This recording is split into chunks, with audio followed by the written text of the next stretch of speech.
to do more than you thought was possible. We are going to talk about There Are No Overachievers with our good friend, Brina Biro. Y'all, this is going to be a killer show. Good morning. To the HPLS podcast. Live, relevant, and high performance information, conversations, and education weekly.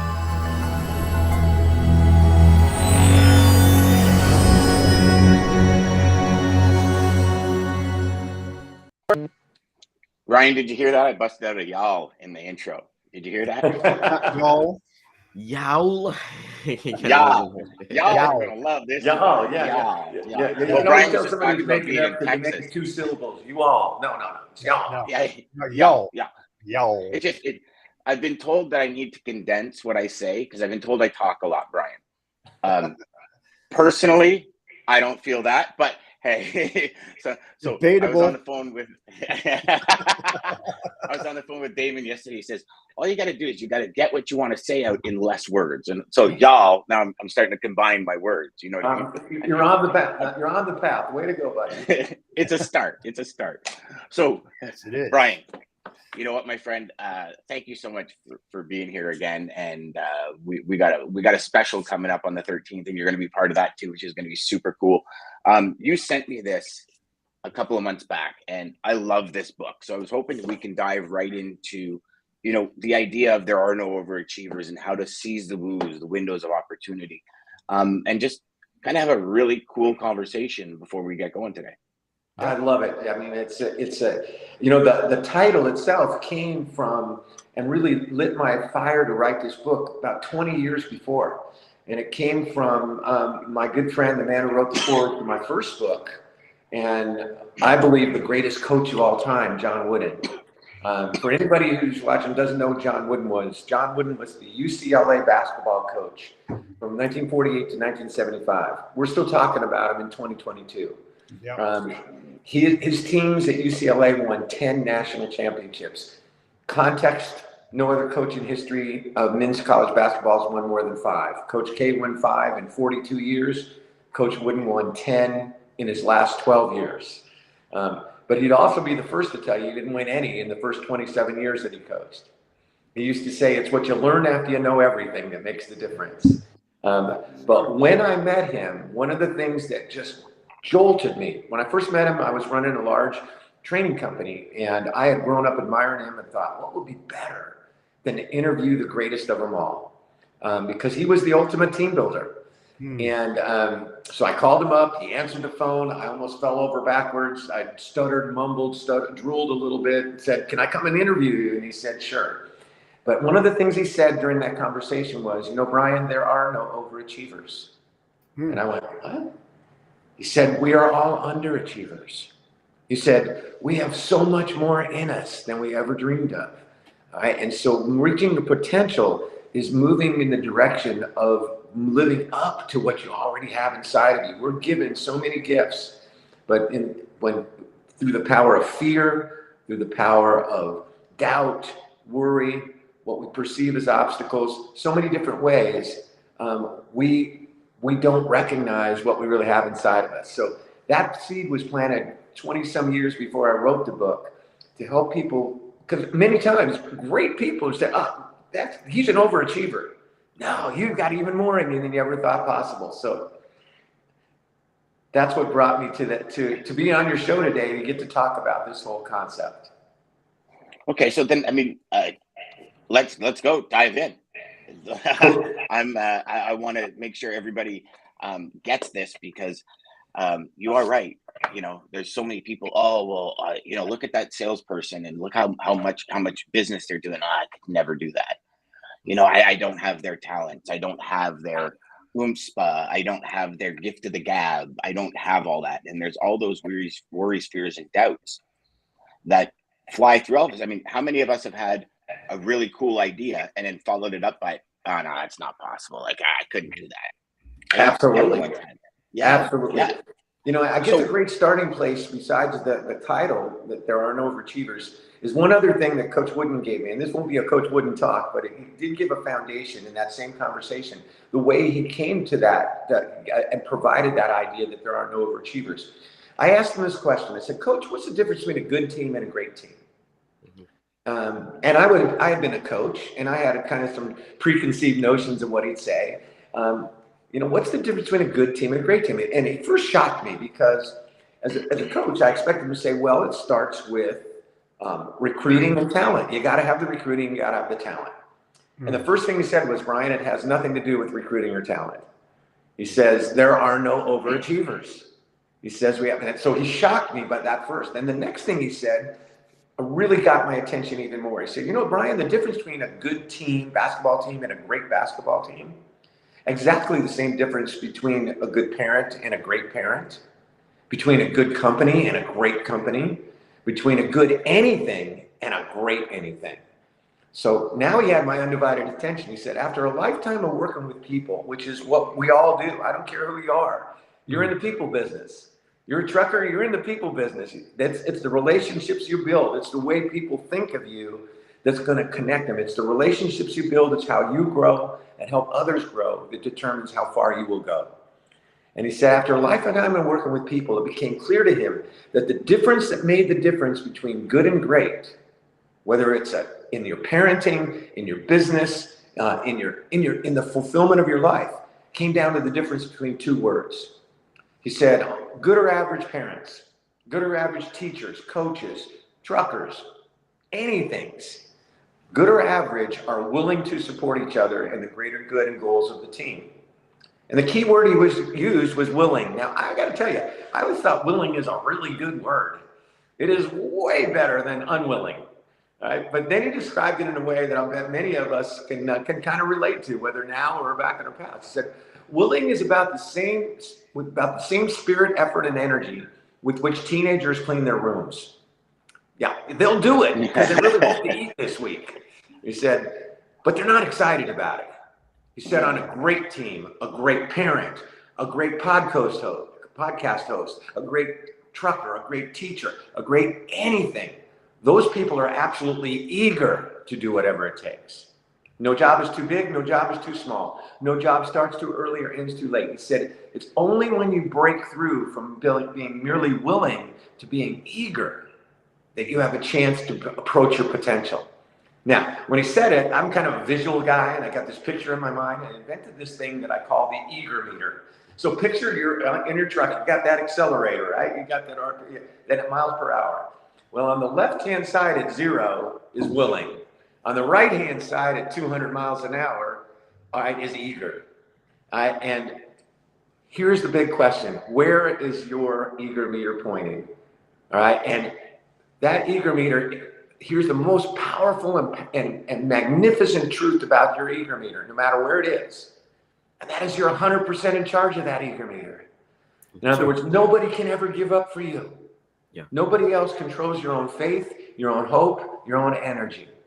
And so the goal of writing this book was to help everyone who reads it to move at least one notch in the direction towards eager and away from merely being willing when it comes to standing tall, right, and moving in the direction of your breakthrough potential. All right, so that's kind of where the whole thing started. Right, and how do you do that? That's the fun of it. How do you break through from good to great? How do you break through from willing to eager? How do you live a life where you really, really recognize that you have the opportunity every day to move closer to that potential? And that's what this book is about. And it breaks into the 3 sections in the book, 3 areas, 3 what I call controllables. The only way you're going to approach your real potential is to start to focus on controlling your controllables. Think about it. Whenever you're focused on the things that you do control, how do you feel? You feel confident. You feel momentum. You feel I can, or I can get this done, or we can get this done. It's when we focus on the things we don't control that we get scared, lost, disillusioned. And so there are 3, after a lifetime of working on this, because that's what I focus on all the time. I realized there are 3 foundational areas, 3 foundational controllables that if you master them, then you are absolutely going to achieve what you're capable of achieving. You're going to move to your potential. And the first is called Shaping Your Future. It's about vision. And so the first part of There Are No Overachievers focuses on this essence of how do you create a vision that moves you in the direction you want to go. All right. And so really there's two foundational concepts there. The first is something that you know, Dan, you know about, Jeff, Brian, you guys work on this every day. And the principle says what you focus on is what you create. Yeah. Now, big distinction. It's not what you get. Not many people say what you focus on is what you get.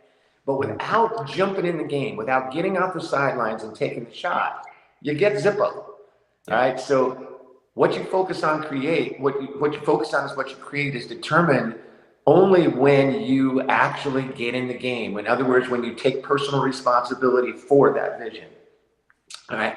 So I've done this before with you guys, I think, but I'm going to do it anyways. I'm a 5-year-old kid. All right. I'm my 6-year-old grandson, Augie, and I'm riding a 2-wheeler bike for the first time. And I got my hands on those handlebars. I got my feet on the pedals. I got my tongue sticking out for balance. All right. Now, mom and dad are holding that back fender. Then they're running with me and they're encouraging me, and I'm wobbling and I'm shaking and I'm trying to find that balance. And finally, I get enough momentum that they let me go, and I'm doing it. I'm riding my bike. Way to go! Unfortunately, right in front of me on the sidewalk, that first time I'm on that bike, is a great big rock. What do I focus on? The rock. Focus on the rock. Yeah. What happens next? Bam! I nail that rock. I fall over. I scrape up my little elbow. I walk by my mom, like I walk by my dad, like I'm cool. Hey, no problem, Dad. Go by mom and go, I'm gonna die. All right. So same little kid, 2 weeks later, same bike, right? No tongue out anymore. Don't need it anymore. Got this bike riding thing down. Boppity, boppity, boppity, boppity, bop. All right. Right in front of me, bigger rock. What happens now? You go around it. Around it.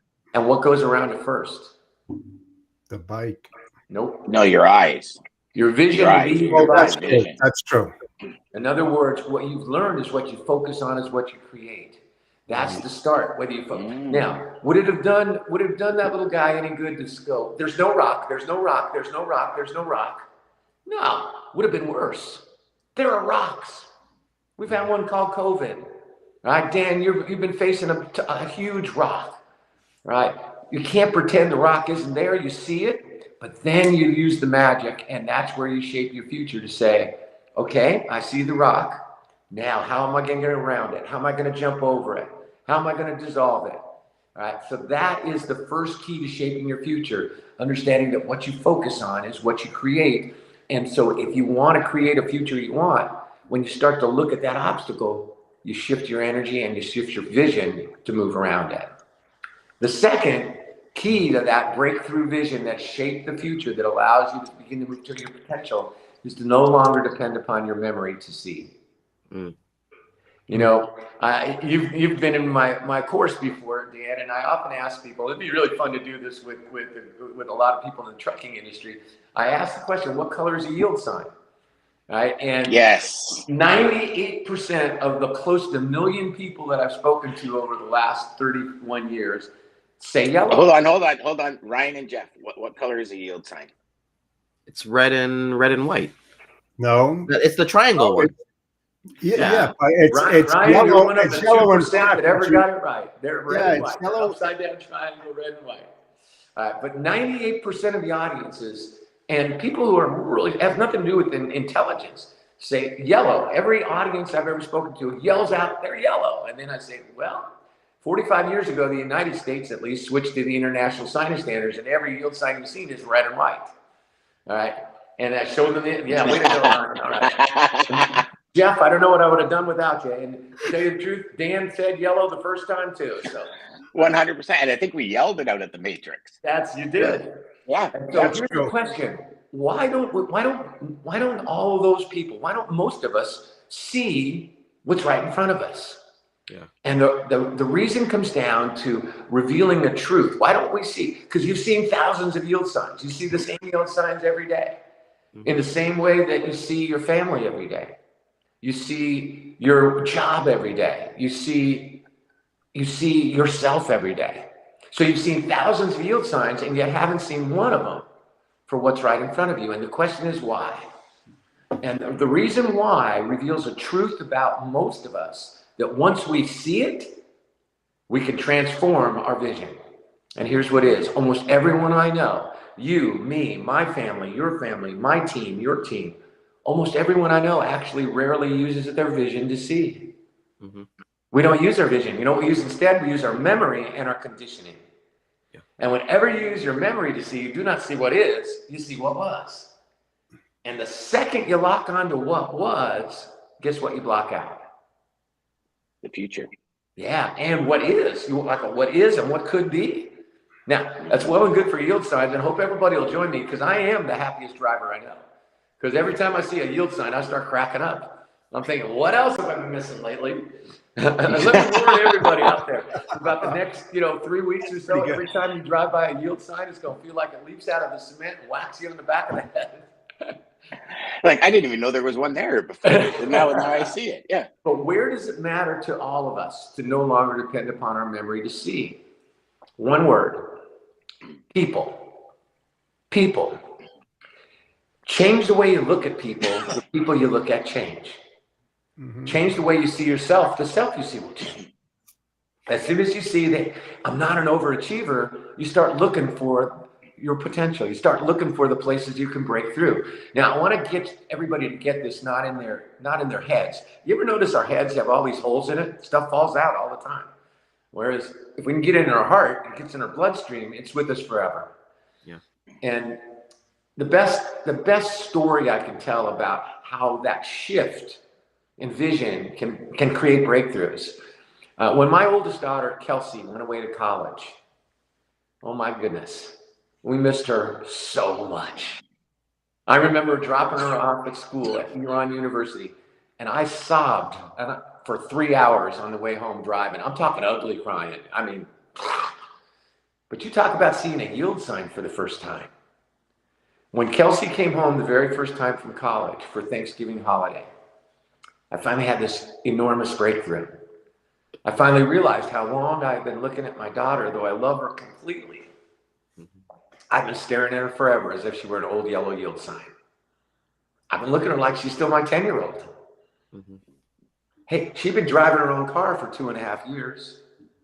Every morning she was waking up hundreds of miles away, deciding completely for herself what she's going to do with that incredible gift called today. She walked in our door that Thanksgiving, a smile the size of the Carolinas, immediately announced to her mother and I that she'd already applied for, already been accepted, to go do a very special service program in Ghana, in Africa. Because Kelsey, like you, Dan, like you, Ryan, like you, Jeff, wants to make the world a little bit better every day. Oh, yeah.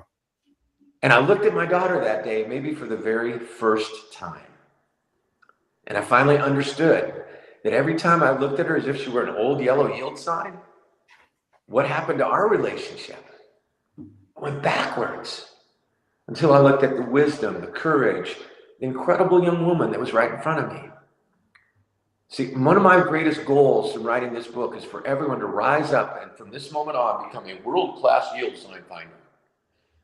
About the people that you lead and serve, about the people that you love, but most of all about the person you look at in the mirror. Because when you change the way you look at people, the people you look at change. Change the way you see yourself, the self you see will change. I often ask in my seminars, and I always get somebody who says this. I ask, who in this room, when you first met your husband or your wife, couldn't stand them? All right. And there's always somebody who raises their hand. All right. And so if they'd have stayed with that, if they stayed with their memory to see, they never would have broken through. Yeah. All right. But they started to open their eyes to fresh every day. So in that first area of moving towards your potential, to discovering that you're not an overachiever and really growing, it starts with vision, and it starts with those two principles. What you focus on is what you create, and become a world-class yield sign finder. And there's one last piece to that, and that is it's a function of vision in a way, and it's called humility. Mm-hmm. And to become a humble person is to open your vision to possibility. Now, let me clarify that. a lot of people have the mistaken impression, especially in the last several years when there's been more, I don't know, more focus on reputation than character. A lot of people think, well, if I'm humble, I'm not really confident. Not true. You can be incredibly humble and incredibly confident, because being humble doesn't mean you think less of yourself. It means you think of yourself less. Yeah. But the reason why it's so crucial to your vision to be a humble breakthrough leader is that only those who are humble are lifelong learners. Because only those who are humble would rather be wrong and learn something from it than to pretend they're always right. You know, it's one of the things I love the most about you, Dan. You are truly a humble breakthrough leader. Every day you'd want to grow. Every day you want to learn. Every day, that's why you all are doing this show, to pick up maybe one little pearl that either reminds you of something that you maybe have forgotten, or that opens your vision to that new red and white yield sign. So the last piece to vision is one that we don't normally think about. It is be a humble visionary. All right, because oftentimes the greatest obstacle to learning a truth is the belief that you already know it. All right, and when you open your eyes to that new possibility, that's when you break through. Because if you keep seeing the same thing over and over again, you're going to keep creating the same results over and over again. Yeah. Wow. That's better than reading the book, Brian. I think you know, when you get back to that yellow or red yield sign, I think what happens when you talk about being a visionary and having that vision is that you take it for granted, and maybe your mind just sees it and you know what to do when you see it, but you don't really think about it too much as you move through that yield sign until you're asked, what color is it, right? And then automatically maybe your mind just says, oh, yellow, because you really never thought about the sign. You just know what it means. Exactly right. And there's an element to it that isn't memory, it's conditioning. And here's how I found that out in a really fun way.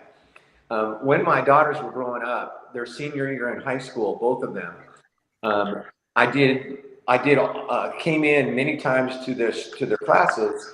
They were in a small school, and I did my whole program for them. They broke boards at the end. It was awesome. All right. But I asked them, what color is a yield sign? Now, these people had never seen red yield signs because they were kids. They all said yellow. And I went, wow, it's not just memory, it's memory and conditioning. Conditioning is what generates the memory we hold on to. In other words, most other signs that we've grown up with, most other road signs are yellow and black. And so we stop looking. We assume.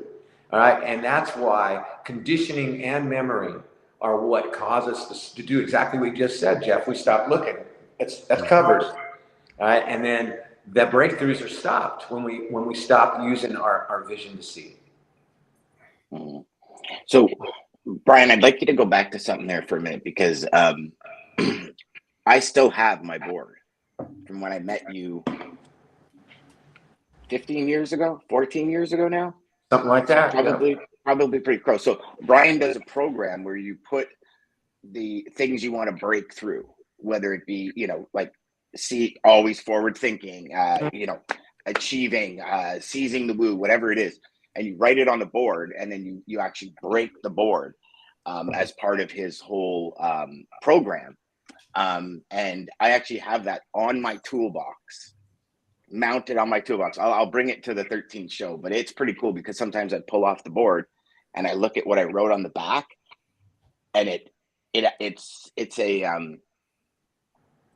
quite a wow, because it's like I'm still going for it. A window of opportunity, yes, and I'm still going for it. So I thank you for that. That is, when you said the board, I was like, oh my gosh, I still look at mine probably every week. Well, you know, I'm so glad you talked about that, because just to talk a little bit more, because it'll emphasize this first key to stopping thinking that you're an overachiever. It really works on the vision. The board breaking experience is the greatest combination, individual and team experience you'll ever have in an event. The individual part is what you just talked about, Dan. It's related to the meaning. So everyone writes on the board something they want to break through. Example, when I broke my very first board 30 some years ago, the word I wrote was procrastination. Incidentally, the best thing to do about procrastination, put it off. All right, anyways, mine was procrastination. I always wanted to write a book, and I always found a way to put it off. Well, I'll write my books when the kids are older. I'll write my books when I've saved up some money. I'll write my book when I have time. What was the only reason I didn't write my book? What was underneath that procrastination, jamming that in my face every day? Fear. And here's the simple truth. There's only one breakthrough. I've had close to 1 million people have this experience, right? Everyone has been awesome. Everyone has been personal because they bring their own meaning. But everyone's the same because the only breakthrough there is a breakthrough from fear to love. And that's it. All right. So on the front of the board, everyone writes, what is that obstacle? Fear of failure, not being good enough, something in your health, something in an emotion that gets better at you. On the back of the board, they write down what you focus on is what you create. They write down they write down something awesome. They write down, what am I going to be, do, create, have, feel in my life when I'm no longer allowing this limit to block my way, when I've moved beyond that rock to what I actually want. So example, when I wrote procrastination on the front of my board, on the back of my board, I wrote freedom, abundance, and truth to my word. And when I overcame the fear that was paralyzing me into procrastinating writing my book, and I wrote a book, I'd bring my family new abundance. We'd have freedoms we didn't know we had, and I'd be living my word every single day. And so that actual application of the vision is the real powerful individual aspect of the breakthrough. And what's kind of cool about it, it's all about the meaning you give to it. Nothing has any meaning except the meaning you give to it. All right, the team element is equally powerful because, as you remember, Dan, you'll never see people cheer like they cheer in this environment. We want each other to break through. All right, but what's fascinating about the breakthrough experience is that 99% of the breakthrough has nothing to do with your strength or coordination. Has only to do with your focus. And if you focus on the board, you will get what we call in training a learning experience. You'll get a board. You'll go, whoa, that's a piece of wood, all right, son of a gun. The second you hold your vision beyond the obstacle, it's like a piece of paper. And Dan, you were at probably one of the most unforgettable breakthrough experiences ever. Because if you'll remember, there was a young man there that day who was paralyzed. Yep, Greg. He had his spine severed when he was a young man. And everyone in that room, when we got to break the boards, he was in a wheelchair. His hands were kind of curled up like this. And his dad was with them. Everyone was in that room because they wanted a huge breakthrough in their life. They were there to create a big idea and turn it into reality. Well, 39 out of 40 people, I was doing this for your friend and my friend who just passed away this past year, Bob Proctor. And he had been ill, and I covered for him that day. And 39 out of 40, including you, had broken the board. And everybody thought, well, that's it. You know, this young man, he can't do it. You know, he's physically, he can't break a board. He can't hardly move his arms. But I saw in his eyes a vision that would not stop. I saw in his eyes a light. And so I went to him, which is, I don't usually do. The breakers come to me. But I went to him and I got down on my knee and I just looked him in the eye and said, you want to do this, don't you? And he said, yeah, I want to do it. And I just really emphasized to him to look in my eyes. Do not move your eyes. And this young man who had not moved his arm like this, straightened his arm out. It was almost like, for me, it was in slow motion. I watched this man, his fingers are curled up like this. They start to move forward. They start to open. He turns his hand and he plows through that board, never once moving his eyes from my eyes. Well, his father behind him crashes to the ground in sobbing tears. Everyone else rushed to him and hugged this kid. And I realized something very powerful in that moment. I realized that, you know, in the previous 15, 20 years that I had been doing this event, every so often, I would have somebody who I held for who would not break their board. They'd try a few times and they wouldn't do it. And it was, if you had lined up that group of people who had done it, every one of you, Ryan and Jeff and Jan, you would say, well, I get it, because there was some physical thing usually related to it. But I realized in that moment when he broke his board that it wasn't their vision, it was mine. That I had believed a little bit that they were overachievers, that they'd gone as far as they could, but they couldn't do it. They'd done the best they could. Well, after he broke that board, from that point forward, I couldn't control anybody else, but I could control my belief in their possibility instead of their limit. And since that day, Dan, I've never had one person I've held for who has not broken through. Awesome. I remember when Greg broke it, and it was as if we were at a like a professional sports, like a Stanley Cup, the Stanley Cup playoff game, the last game, and your home team just scored in their building.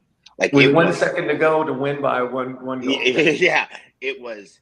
I got goosebumps just thinking about it. It was so loud, and it was only like 40 of us, and it was so loud. It was crazy. It was crazy because we all just sat there in awe because he was. Greg actually dove into a pool head first, and it was too shallow, and so that's how he was put in the wheelchair, and it was a scene that I don't think you can relive. You know what I mean? It was just so powerful. It was crazy. That brings alive that principle that it brought it alive to me more than ever, which is change the way you look at people, the people you look at change. And if we're going to help people move towards their potential and realize they're not overachievers, it starts with our own belief. It starts with us being what I call truly positive Pygmalions. And that really moves into the second section of the book. And the second section of the book is about the second controllable, which is to energize and engage yourself and your team. Now, what I mean by the Pygmalion, bear with me for a second, real quick, so people get what that is. There is a myth in Greek mythology about what's called the Pygmalion effect. And the story goes that there was a man by the name of Pygmalion, and he was revered in his area. He was loved and thought well of. He was an artist. He was just a terrific guy. But in his own personal life, the story says he was very lonely. He had no one intimate and close to share his days with. Well, one day in the depths of his loneliness, Pygmalion finally said, I can't take it anymore. I don't want to be alone. I got to pour this out. I got to get this out of me. And so he poured himself into creating a sculpture, and he was a great artist. And I know you guys have all had this experience where you're so into something that time disappears.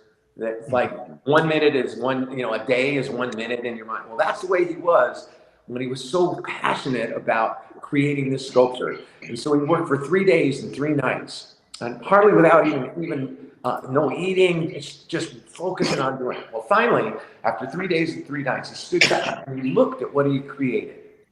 And what stood before him now was a statue. It was a statue of a woman, a sculpture of a woman. And the story says that as soon as he looked at it, he poured so much of himself into the statue that he instantly lost his heart and fell in love with it. Well, at that moment, the goddess of love, Aphrodite, decided, this Pygmalion, good dude, let's help him out this time. And so she descended down to earth behind him invisibly, pulled out a magical invisible golden bow and arrow, let fly with the arrow that was straight into the heart of the stone sculpture. Well, the legend says that the instant that arrow hit the stone, transformation occurred. And the statue turned into a living, breathing woman whose name was Galatea. Galatea opened her eyes. She saw Piggy. Piggy saw her. And they fell instantly in love and lived happily ever after. Now, give me a woo on that one, guys. Woo. Ooh. Now, I don't know whether it's a true story or not. All right, but the principle it teaches is at the foundation of this concept called the Pygmalion effect. And the Pygmalion effect says that our thoughts, our beliefs, and our expectations are magnetic.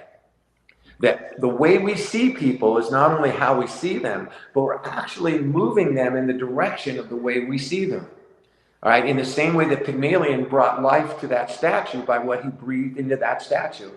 So when I looked at Greg that day and saw a flicker of possibility that he could do more than anyone dreamed he could do, right? At that moment, I was actually moving that essence in the direction of that breakthrough. And so all of us have an opportunity, a woo in our life, to be truly positive Pygmalions. Because we're already Pygmalions. The only question is what kind. Yeah. Do we elevate people by the way we see them? Do we hold them in neutral? Do we bring them down? Are we an energy vampire, pulling energy from them? And so I bet every one of here, and in fact, I'll ask you guys if you have somebody in your life who was this for you. I had a high school counselor, teacher and counselor by the name of Mr. Anderson, who was a remarkable Pygmalion for me. And in the 9th grade, he pulls me into his office one day, and he sits me down. Now, everybody loved this guy. He was one of those teachers you had who everybody loved because he treated us like we were adults instead of like dumb little kids. Kids, yeah. And he was fun, and he was great, and he was bright, and he teased you, and you just loved him. But he put me in his office this day, and he was very serious. And I've never seen him serious. He made me sit in a chair, and he stood up above me, and he crossed his arms, and he says, "Brian, a student like you only comes along once every 10 or 15 years. Now, guys, I got to tell you, when he said it, it is really likely he meant it bad more than he meant it good, right? Because at that time, all I cared about was I wanted everybody to like me. And so I was the class clown. All I was trying to do was sit around waiting for the moment to pounce with a very wrong comment that would create a laugh. All right. And I was doing okay in school. I was doing fine, but I wasn't trying my best because I didn't want to seem smart. Right. But Mr. Anderson, my positive Pygmalion, somehow saw in me what I couldn't see in myself. And the next words he said changed my life. And that's what Pygmalions do. He said, "Brian, there's something special in you. Stop wasting it." Yeah. He said, "Every day is a gift, but you and you alone determine if you'll open it." He said, "Son, you haven't opened one." He said, "Make each day your masterpiece. Make each day, pour all your energy into that day. So at the end of the day, all right, you need a refill." And it wasn't just what he said, because it's not just what Pygmalions say, it's the way he said it. It's because of what he saw. It got into my soul. And I guarantee you, I never would have turned my grades around that got me into Stanford University. That caused me to have to find a way to pay for Stanford University, which led me into coaching. Coaching led me to my wife and my children, right? I wouldn't be here today had that Pygmalion, not when I was 15 years old, seen in me more than I saw in myself. And so to help other people discover they're not overachievers is to be a truly positive Pygmalion. I love that. Brian, you blew us all away again. I bet you guys have somebody in your life who was like that, who at some point in your life believed in you more than you believed in yourself. Yeah, it was the first boss of the first logistics company I ever worked for. Awesome. What did he do? How did he transmit that to you? He said, "Dan, you have so much talent in you, you're wasting it." I was on unemployment. I was at a bar and I sold somebody a weight set in about 3 minutes. Because I was doing bodybuilding at the time, and I was like grade 9 dropout. I was, not really going anywhere in life. And he's like, "You need to come work for me." He goes, "You have so much talent in you, you don't even understand it." And I was like, "Yeah, whatever." And then a couple of weeks later, I started at a logistics company, and it's brought me to here. I met my wife. I met pretty much same story, Brian. If I didn't get into logistics, I would never have met Rob and Jesse from Transcend. I would have never moved to Ontario. I would have never met my wife. I would have never, it's all the process. And it was one man that just said, "You have so much talent. You're wasting it just trying to sell people weight sets so you can drink." Excellent. Excellent. Yeah. And it was, and still to this day, he's a massive talent finder. Like, this man just sees talent in people that they never saw in themselves. He sees the red and white yield signs. He's not stuck on the yellow. Because he's looking for it. Remember, what you focus on is what you create. So you want to focus on what you want to create. That's about alertness. That's about looking for, what you seek, you will find. So as you look in people, look for their possibilities. One of the ways in the book that I talk about building people, teams, and relationships is understanding the relationship between recognition, acknowledgement, and praise. All right. And in other words, looking at and commenting on the good things that people have inside of them. And also occasionally looking at the rock. Now, when I was younger, I used to say that people who are great Pygmalions only look for the things they want to recognize, appreciate. I've changed that. It's the ratio of criticism to praise that really matters. Because I bet you, Dan, that first boss wasn't afraid to tell you when you were underachieving. Wasn't afraid to tell you, but to be honest and straight and authentic with you when he knew you had more in you and you weren't doing it, when you were sloughing. And that was very powerful and important. So what matters when you're working with people to energize them, to help them believe in themselves, is to make sure that you have a ratio of criticism and praise that's at least five praises for every one criticism. All right. And always end with the praise. Always end with a positive comment, because that's the one that bounces to tomorrow. That's the one that they'll remember when they start the day. All right. So, and every now and then, it's important though, as a positive Pygmalion, to say, you're better than this. All right. I know that you have more inside of you, because sometimes we got to feel a little bit of the pain to move to the pleasure, to move to the breakthrough. Sorry, I'm just blocking a bunch of I know. comments I was here that just were shaking coming my through. head. Sorry about that, Brian. There was just some pretty rude comments that came through from somebody on YouTube. It was a bot for sure, but yeah. Technology again, the greatest. Oh yes. Sometimes we get trolls. They're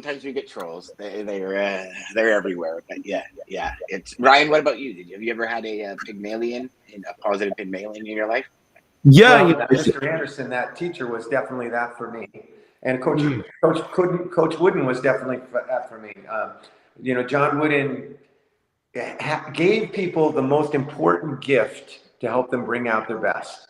Everybody looks at his record and his championships and what an incredible coach he was. But the real secret to John Wooden was the one that all of us have available to us to help build people, build teams, and build relationships. John Wooden was the most fully present person I've ever met. When you were with John Wooden, now think about it. It's like sitting with a legend. The guy that you're like, oh my gosh, I'm with the greatest there ever was at what he did.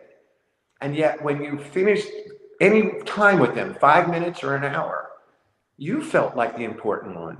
You felt like he respected and admired you. You felt like he was so excited to have had the chance to pass your way. So being fully present, this is great. We're in December here, and we're starting out on the this wonderful time of the year. The most important way to help people discover their potential is to give them the greatest gift, which is to be fully present.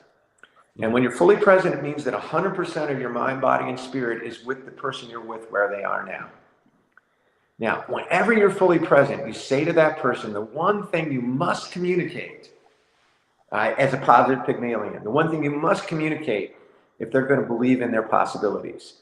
By being present, you say to that person, unshakably, unfakeably, you're important. You matter. You're significant.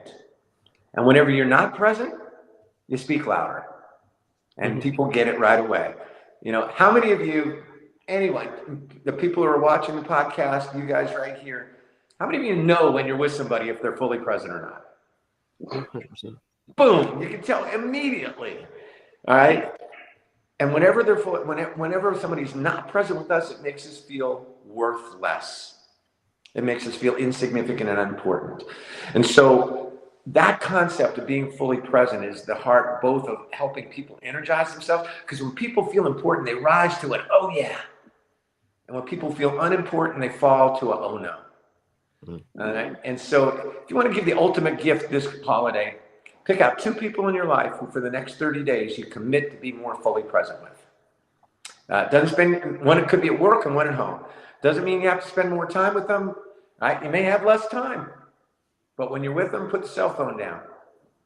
When you're with them, ask more than tell. And then do what most of us rarely do. When they're talking, actually listen before you formulate your response. Take it in. All right. You watch. After 3 days of being more present consciously, they're going to look at you and go, have you been working out? You are looking really good. Right? And as you become more present with those two, you'll develop that present muscle until you provide it to virtually everyone you know. And that is the gift. That is the ultimate gift of helping people rise, is to help them know that they matter, that they're important, that they count. You know, my favorite movie, and I write about this in the book, of all time, I'm a cornball, but my favorite movie of all time is still It's a Wonderful Life. It's the Christmas movie about a guy named George Bailey, who just is an authentic guy. He's played by Jimmy Stewart, who perfect role. And he just can't help himself. He cares about people. And he doesn't want any credit for it. And he doesn't do it he does it because it's his character, not his reputation. See, your character is who you are. Your reputation only what others think you are. And yet he doesn't see that he matters. He doesn't know that he's important. Yeah. And so it takes his guardian angel coming down to earth by the name of Clarence, who doesn't have his wings yet, all right, to help him see the world as it would have been had he not been there. Mm-hmm. And suddenly he recognizes, wow, I really did have a wonderful life. In other words, every little kindness that he took for granted that he gave made a difference way beyond that immediate moment, because it made somebody else feel different, who treated somebody else differently, and set off a chain reaction, a ripple effect. And so the concept of being fully present extends beyond that initial moment with that person. It starts to help other people be present, help other people to reach out and build this ripple effect. And so that's what There Are No Overachievers is ultimately about, is helping people to help each other recognize that they're not overachievers, to be positive Pygmalions, to open their vision to what you focus on is what you create. Stop using your memory to see. And understand that energy is a choice, and we can energize and engage the people around us by understanding that our energy is contagious. Mm-hmm. That's awesome. Jeff, Ryan, did you guys have a positive Pygmalion in your life that you wanted to share before we get moving? Oh yeah, I mean, I can name him right now. Nick Sis. I'm still friends with him after all these years. He was my boss, and I took his position, and it started the whole chaotic venture of logistics. And he believed in me, and he gave me a shot. And the next thing I know, I'm sitting in his seat, and everything blossomed from there. I didn't want to be a manager. I just wanted to be a warehouse worker. That's all. That was all my intentions that I ever wanted to do. But I wanted to be the best at that position, being a warehouse guy and doing everything better than anybody else. And he just saw something, and he said, "Hey, listen." And that was it. And things just started moving and moving. And another guy I can say is Mike Q. And I still have that conversation today, and I say it on the show all the time. I'm not a sales guy, but he always said to me, "Jeff, I've 9 years. You don't know that you're a sales guy, but you actually are." And he says, "You're better than what you think you are," And, I mean, this is later on in life, because I never was in this position. And he talks to me, every week or something like that. And, and he's making me realize things that I never realized before. So. He was your Clarence, and you were George Bailey. There you go. There you go. Yep. And the rest is history. As they say. Yeah. Ryan, what about you, brother? I'm gonna switch it up a little bit. I don't think there was an actual person for me. I think for me where my life kind of changed was my first dog.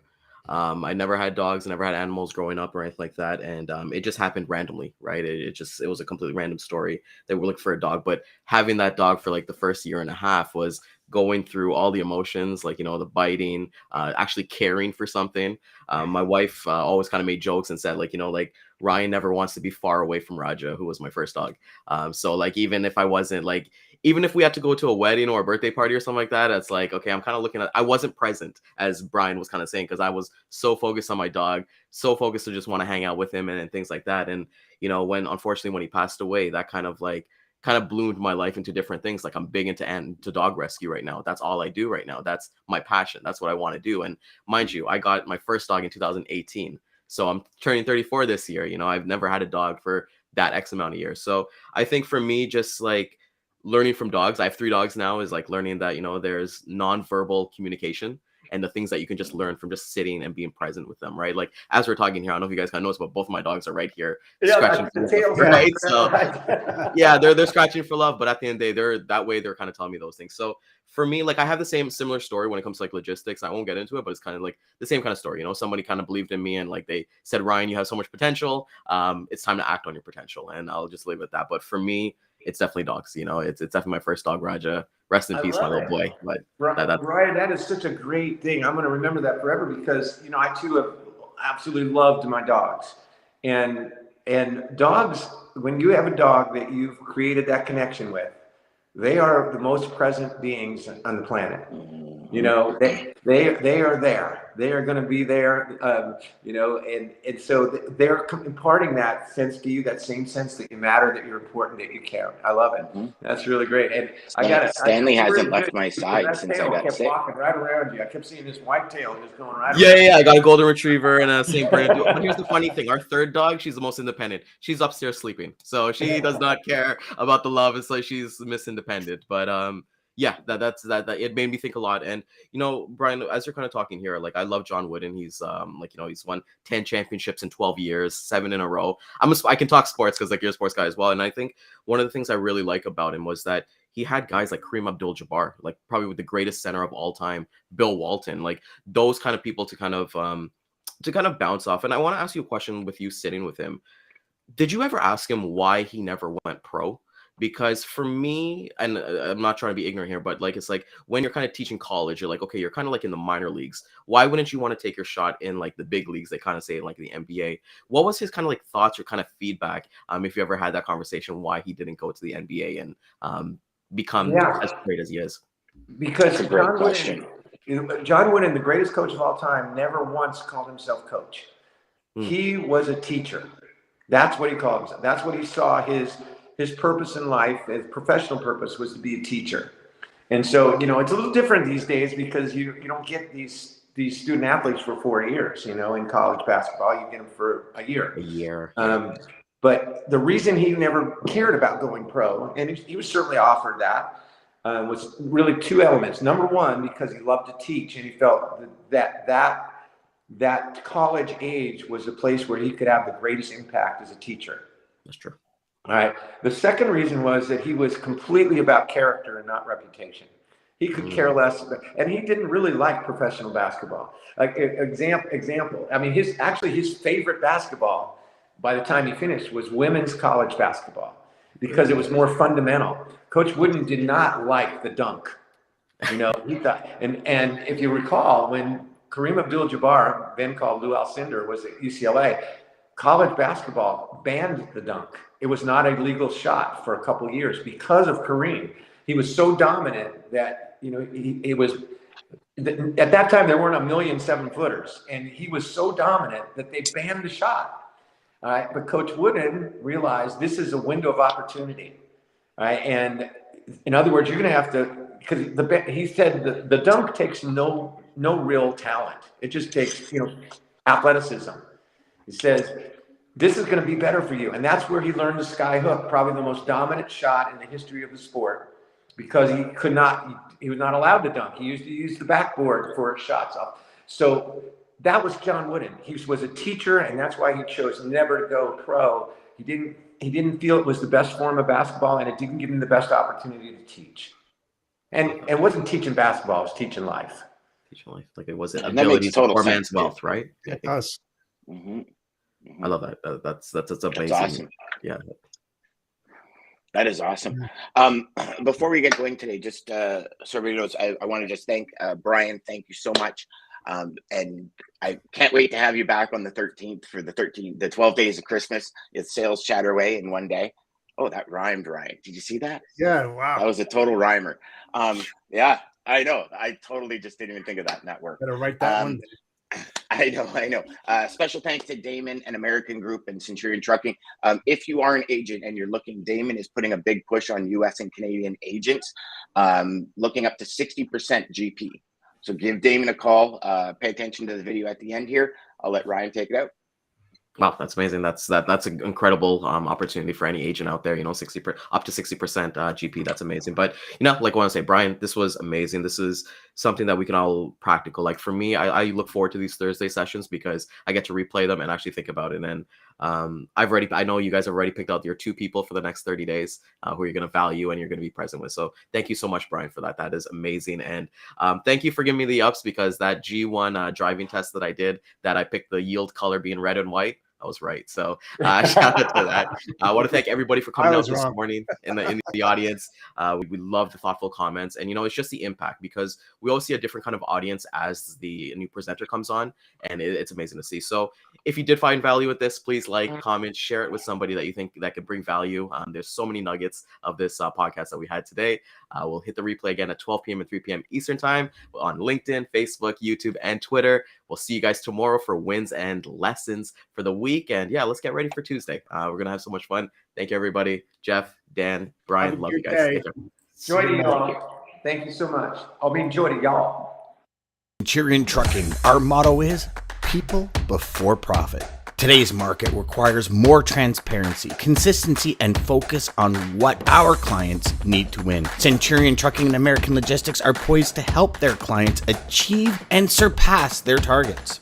If you're looking for a team that honors your needs, dreams, and aspirations, then get a hold of Daman at American Logistics or Centurion Trucking and start designing your career today.